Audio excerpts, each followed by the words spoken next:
तो इन सब के बीच जेडीयू को इन सारी समस्याओं से जब दो चार नहीं होना पड़ रहा, लिहाजा वो चिराग पासवान को लेकर बहुत ज्यादा उत्साहित नहीं है। वही भारतीय जनता पार्टी चिराग पासवान की मान मनोबल में दिन रात पटना से लेकर दिल्ली तक क्यों एक कर रही है, आज प्रशांत किशोर की लिस्ट को देखकर यह साफ हो चला है कि अब तो चिराग ही भारतीय जनता पार्टी की लुटिया डूबने से शायद बचा पाए। अब लुटिया डूबेगी या लुटिया बच जाएगी। बिहार के अंदर चुनाव की तारीख का ऐलान पूरी तरह से हो चुका है, लेकिन उसी बीच बड़ी खबर ये सामने निकल के आ रही है कि किस तरह से मोदी जी के सपनों पर पानी फिर चुका है दोस्तों, और किस तरह से बिहार चुनाव में बड़ा खेला होता हुआ नजर आ रहा है। भाजपा की लुटिया बिहार के अंदर डूबने जा रही है क्या? आखिर कितना बड़ा खेल बिहार के अंदर शुरू हो चुका है? क्योंकि जिस तरह से बिहार के अंदर 10-10 हजार रुपए बांटने का ऐलान करने के बाद भी बिहार चुनाव हाथ से निकलता हुआ नजर आ रहा है। हमारे साथ वरिष्ठ पत्रकार मौजूद है अभिषेक कुमार, आप उनकी इस रिपोर्ट को देखें। दोस्तों नमस्कार, स्वागत है आपका हमारे इस यूट्यूब मंच पर। दोस्तों, जब से प्रशांत किशोर के 51 उम्मीदवारों की लिस्ट आई है, तब से बिहार चुनाव में भारतीय जनता पार्टी की हालत और पतली होती हुई दिखाई दे रही है। और पतली होती हुई नजर आ रही है। भारतीय जनता पार्टी की सीटों पर बीजेपी के सोशल इक्वेशन को प्रशांत किशोर ने बुरी तरह से तहस नहस कर दिया है।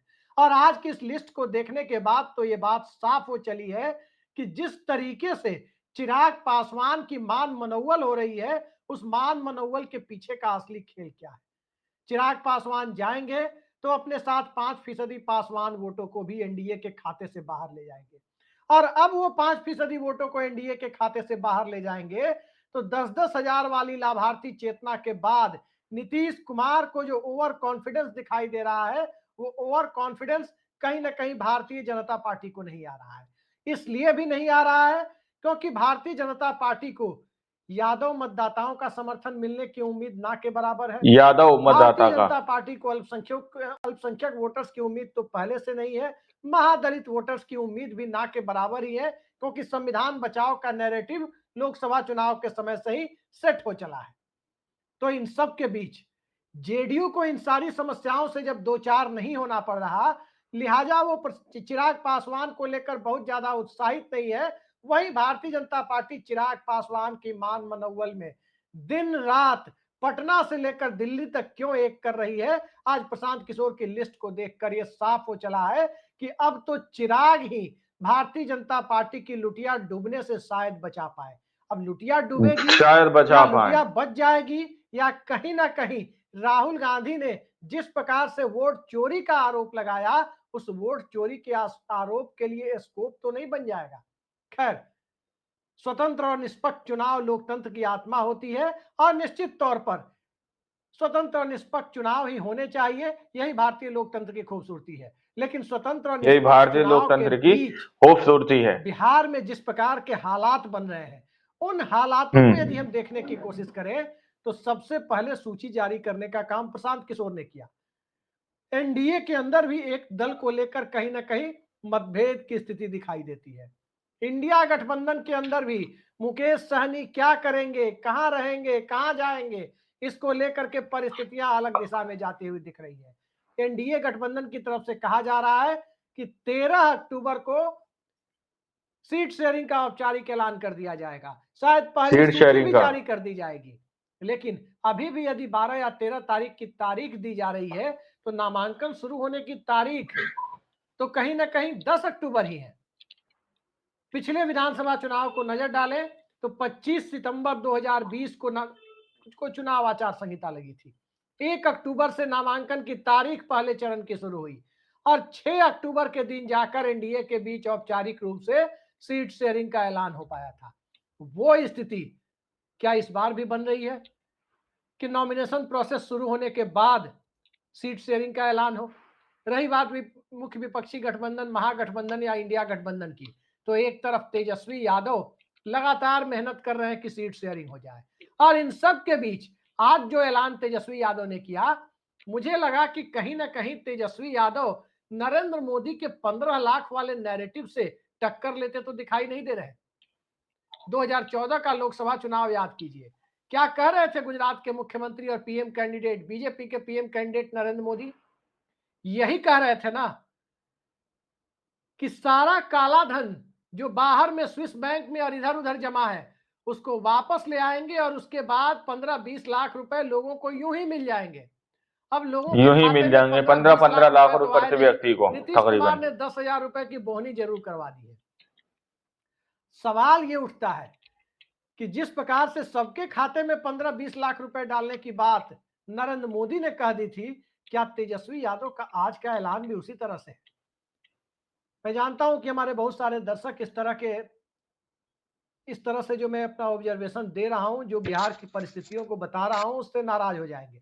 लेकिन हकीकत यही है कि बिहार में 2.5 करोड़ परिवार है। 1,89,00,000 परिवार बिहार में 2011 की जनगणना में थे और अब उस जनगणना को तकरीबन 15 साल हो चुके हैं।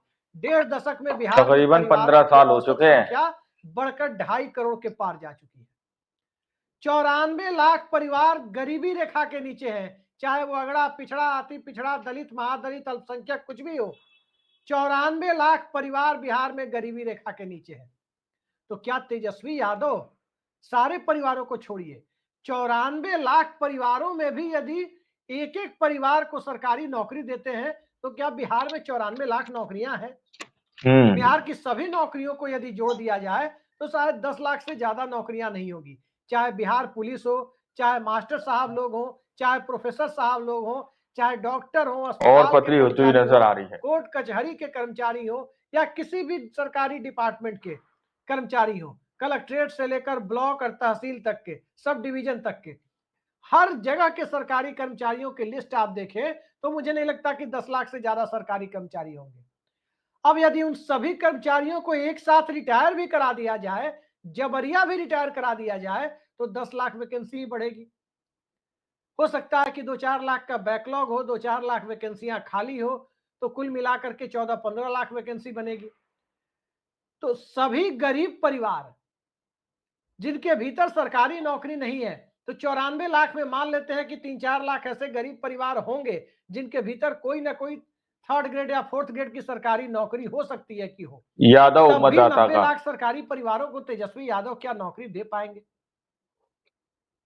ये बड़ा सवाल है, क्योंकि तेजस्वी यादव ने सरकारी नौकरी देने की बात कही है और इस तरह की बातें निश्चित तौर पर गठबंधन की राजनीति के बीच जनता के गले कितनी उतरती है, ये बहुत बड़ा सवाल होगा। और सवाल इसलिए भी क्योंकि वाकई नरेंद्र मोदी ने इस तरह की परिस्थितियों में ऐसी ऐसी बातें कहकर नेताओं का वजन इतना हल्का कर दिया है जितना भारतीय राजनीति में कभी भी नेताओं का वजन हल्का नहीं हुआ था। अभी 15-20 लाख रुपए की बात तो आपने सुनी, जो 11 साल पहले मोदी जी ने कही थी। अभी शायद 2 बचा महीने पाए। पहले मोतिहारी में क्या कहा था उन्होंने? मोदी जी की इच्छा है कि मोतिहारी मुंबई जैसा बने। अब भाई मोतिहारी मुंबई कैसे बन सकता है? पटना पुणे की तरह बने, गया जी गुड़गांव की तरह बने, ये सारी बातें प्रधानमंत्री कह रहे थे मोतिहारी में जाकर। लोग हंस रहे थे कि इस तरह की यही बातें भारतीय प्रधानमंत्री लोकतंत्र कर की रहे हैं। उसी खूबसूरती मोतिहारी है। में प्रधानमंत्री नरेंद्र मोदी ने 11 साल पहले जब अपने चुनाव अभियान के सिलसिले में आए थे, तब उन्होंने कहा था कि अगली बार जब वो मोतिहारी आएंगे तो मोतिहारी की चीनी मिल से बनी चीनी से चाय पिएंगे। उस चीनी मिल की हालत यदि आप जाकर के देखें तो 11 साल में 4-5 बार तो नरेंद्र मोदी आ चुके, लेकिन चीनी मिल से चाय पीने की बात तो छोड़िए, चीनी मिल के कबाड़ की स्थिति भी ऐसी नहीं है, उसमें भी जंग लग चुका है, वो भी लोहे के रेट में उस कबाड़ के बिकने की स्थिति नहीं बची है। सीड तो शेयरिंग का। भला चाय पीने वाली बात, मोतिहारी की चीनी मिल से बनी चीनी से चाय पीने वाली बात पर लोग अब तक भरोसा नहीं कर पाए, पूरे बिहार में ये उपहास का कारण बन गया और उसके बाद मोतिहारी को मुंबई बनाने चले थे। अब मोतिहारी को मुंबई बना देंगे मोदी जी, तो रिजर्व बैंक का कार्यालय का क्या मुंबई से उठा कर ले आएंगे? क्या बॉलीवुड को भी उठा के ले आएंगे? क्या अरब सागर को भी उठा के मोदी जी मोतिहारी लेके चले आएंगे? क्या स्टेट बैंक ऑफ इंडिया या सेंट्रल बैंक ऑफ इंडिया या बैंक ऑफ इंडिया जैसे बड़े वित्तीय संस्थानों के कार्यालय को भी उठा कर ले आएंगे? क्या सेबी को भी उठाकर मोतिहारी ले आएंगे, security and exchange board of India को? और क्या मुंबई स्टॉक एक्सचेंज को भी उठाकर मोदी जी मोतिहारी ले आएंगे? लोग ये सवाल मोतिहारी से लेकर पूरे बिहार में पूछने लगे, यूं कहें कि पूरे देश के प्रबुद्ध तबके में लोग पूछने लगे। आज कमोबेश तेजस्वी यादव ने उसी तरह का ऐलान किया है जिसको लेकर इस बात की आशंका जरूर है कि जैसे मोदी जी का उपहास उड़ता है, कहीं तेजस्वी जी का भी उपहास उड़ना शुरू ना हो जाए। लेकिन खैर, चुनाव है, चुनाव में तमाम तरह की ऐसी बातें कही जाती है, लेकिन इतना आगे बढ़ करके कह दी जाए कि नरेंद्र मोदी और तेजस्वी यादव की को लोग एक ही पायदान पर देखने लगे, तो ये थोड़ा सा यूं ही मिल जाएंगे महागठबंधन के लिए 15-15 लाख रुपए चुनावी प्रति रूप से व्यक्ति ऐसा को लगता है तकरीबन। कि कहीं एक मिसफायर्ड मिसाइल ना हो जाए, लक्ष्य से दूर जाने वाली मिसाइल साबित ना हो जाए। इस तरह की आशंका बिहार में है।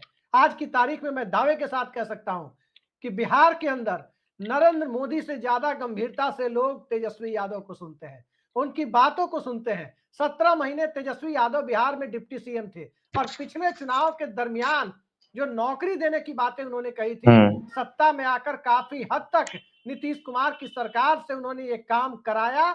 ये बात जनता भली भांति जानती है कि तेजस्वी यादव जितने दिनों तक सत्ता में थे, बिहार में नौकरियों की बहार आई हुई थी और तकरीबन डोमिसाइल 15 साल हो पॉलिसी यदि चुके हैं। लागू हो गई होती तो बाहर के लोगों की जगह बिहार के लोगों को और ज्यादा रोजगार मिलता, लेकिन लोगों को नौकरियां मिली। ये बात सत्य है कि महागठबंधन की सरकार जो नीतीश कुमार के नेतृत्व में 17 महीने तक थी, उसमें बिहार में लोगों को बड़ी संख्या में नौकरियां मिली थी। तो एक तरफ तेजस्वी यादव की क्रेडिबिलिटी है और दूसरी तरफ तेजस्वी यादव का इस तरह का बयान है जो कहीं ना कहीं दोस्तों, आप लोगों ने इस वीडियो को शुरू से आखिर तक देखा। वीडियो के अंदर साफ तौर पर बात की गई है कि किस तरह से बिहार के अंदर चिराग पासवान को लेकर खेल पूरी तरह से अटका हुआ है। वहीं पर नीतीश कुमार जो भी ओवर कॉन्फिडेंस में नजर आ रहे हैं, 10-10 हजार रुपए भारतीय जनता पार्टी की तरफ से या एनडीए सरकार की तरफ से देने का ऐलान जो किया है, उसके बाद से नीतीश कुमार ओवर कॉन्फिडेंस में नजर आ रहे हैं दोस्तों। लेकिन सवाल चूंकि यूं है कि 15-15 लाख रुपए देने की बात जो प्रधानमंत्री नरेंद्र मोदी जी ने की थी, उन 15 लाख रुपए का क्या हुआ? अब आप लोगों ने इस रिपोर्ट को देखा था, आप लोग इस रिपोर्ट के बारे में क्या सोचते हैं, क्या समझते हैं? अपनी राय कमेंट सेक्शन में जरूर दीजिएगा। सच्ची बात की खबरें देखने के लिए आप चैनल को सब्सक्राइब कीजिए। मिलते हैं अगली वीडियो में, जब तक के लिए जय हिंद, जय भारत।